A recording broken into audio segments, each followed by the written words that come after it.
Former advisor, or still an advisor, really, to Hillary Clinton. Good evening, Philippe. Appreciate you being here. Hi, Ed. Thank you for having me, I think. We're old friends, so this should go well. I want to get straight to that tweet about Senator Gillibrand and what you said. Ken Starr spent $70 million on a consensual sex act. Senate voted to keep President William Jefferson Clinton, but not enough for you, Senator Gillibrand. And we'll get to the rest of it in a second. First of all, you seem unhappy that Ken Starr had $70 million in unfettered power to investigate a president. So why are you cheering on Robert Mueller these days?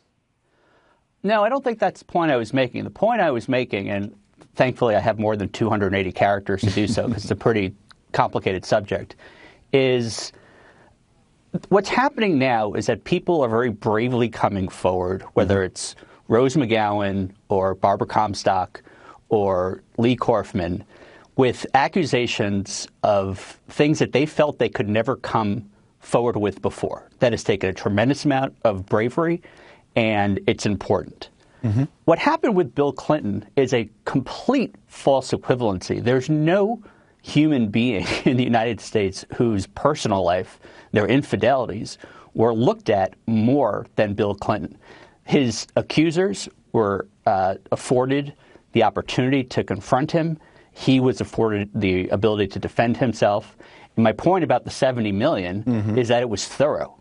Okay, I'm going to give you the time to go through it. Let's pick it piece by piece, though. First of all, when you call Senator Gillibrand a hypocrite, are you admitting now that a lot of Democrats back in the late 90s did not call for President Clinton to resign over his relationship with an intern because they wanted him to stay in power? They wanted Democrats to keep power. Gillibrand wanted the Clinton money. She wanted the endorsements, so she didn't really speak her conscience.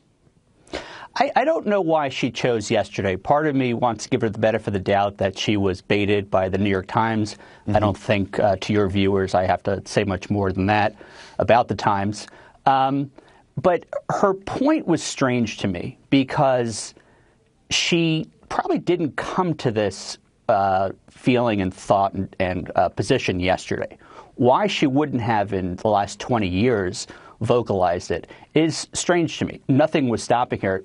But what really was curious to me is why she didn't what she didn't say, not what she did say.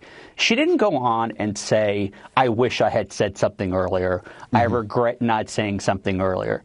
And, you know, in the lead up to this, you talked about Democrats and Senator Gillibrand turning on the Clintons. Yeah. I don't think that's what happened. I think she turned to the Clintons. And that is just a false comparison. Okay. I have a feeling there are people watching right now who said, I am done with the Clintons. Stop talking about that. Right. So, and it was unnecessary for her to do that because, again, this is someone who had, I mean, this country had a reckoning over Bill Clinton's okay, I want to press you, though. behavior. Isn't it, in fact, that there are Democrats like Senator Gillibrand, Donna Brazile with her book, they no longer fear the Clintons. And part of your tweet, part of the reason why you're angry is that top Democrats are saying to the Clintons, get off the stage. I don't think so. I think what Donna wrote in her book, I'm not really sure what she was doing. I think more than anything, the Democratic Party and people who know Donna are just flat out confused by what she wrote, especially since what she wrote and then what she subsequently said on television didn't really we're running out of time, up. so I want to give you, I've been giving you time on all these, but I want to press you. You said that Bill Clinton's accusers were heard. And you talked about this sexual harassment, movement around the country where people are saying women need to be heard. Has Secretary Clinton done any soul searching? Does she regret that she didn't let Juanita Broaddrick and other women be heard? I think if she were sitting here, she would say the same thing I'm saying, which is that Ken Starr, I mean, you don't have to believe me. Okay, let's not go back to Ken Starr. I want to give you a chance. But has she done soul searching? She did not let Juanita Broaddrick, because Ken Starr was about Lewinsky. Hillary Clinton. Go ahead. Ken Starr looked into Juanita Broaddrick. Juanita Broaddrick gave Ken Starr a deposition where she said nothing happened. So I think it's important to have those facts. Ken Starr, I think we can all agree, was not looking to protect Bill Clinton. The point about $70 million in multiple years is that if he could find something, he would have found it. He did tell us everything he found. The names beforehand, it's not correct to say a name like Juanita Broaddrick so Hillary came Clinton, up only after Hillary 2000. Clinton has not done any soul searching. She doesn't have any regrets about any of the female accusers were beaten up on, verbally by anyone associated with the Clintons over the years? I think she's addressed this many times, and I guess that's my point, is that she's dealt with this, first of all, as a wife, yes, and then as a public figure 20 years ago. Okay, I want to shift gears to something I mentioned. And I think again, the point that you're making, that there should be some kind of renewed soul searching or reckoning, that is absolutely appropriate when it comes to Harvey Weinstein, right, or when it comes to Roy Moore. It is not necessary when it comes to Bill Clinton, because in 1998 we all lived through the greatest reckoning in American political history. Actually, I was going to shift gears, but when you mentioned Roy Moore, I know it was interesting. I believe it was yesterday, after Ivanka Trump had said about Roy Moore that there's a special place in hell for people who prey on children. You tweeted on November 16th, quote, "She took her sweet time. She didn't say Moore should drop out."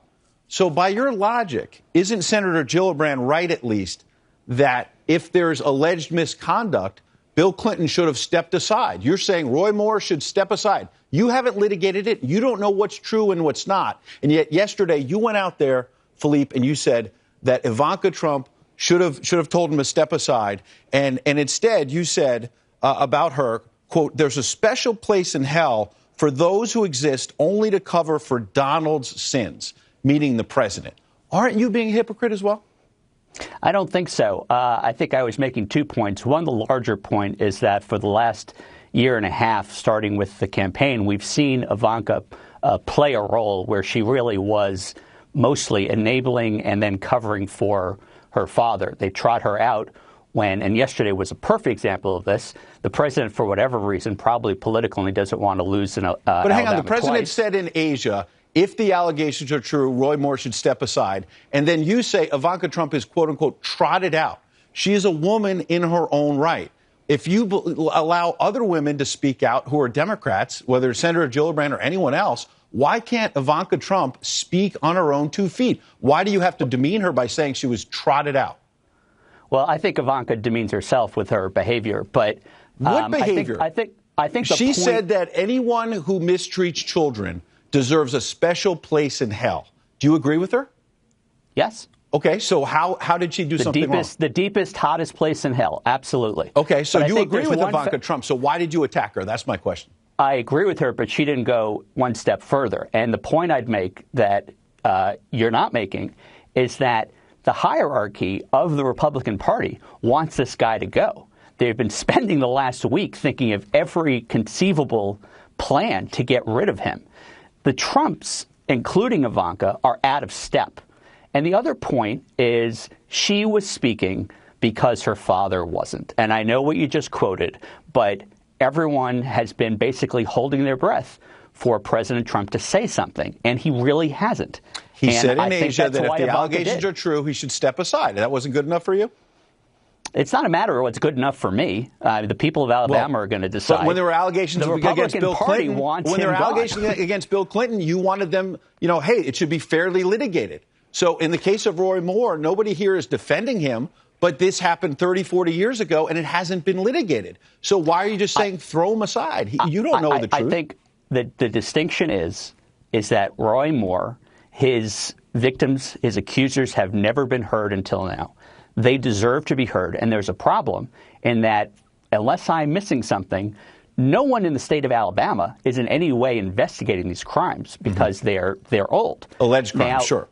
The only way, the only time he is going to be held accountable is first at the voting booth on December 12th, and then second, if the Republican leadership is to be believed, when he is sat and they try to expel him, which is something I'll believe when I see. But the larger point, Ed, is that people need to have their day, both people who are accusing people of crimes and both the people who are being accused. Okay, I went over time already. Roy Moore has not had that. Al Franken has not had that. Bill Clinton has had that in spades. I've tried to let you have a lot. I want to play one more clip because I said this.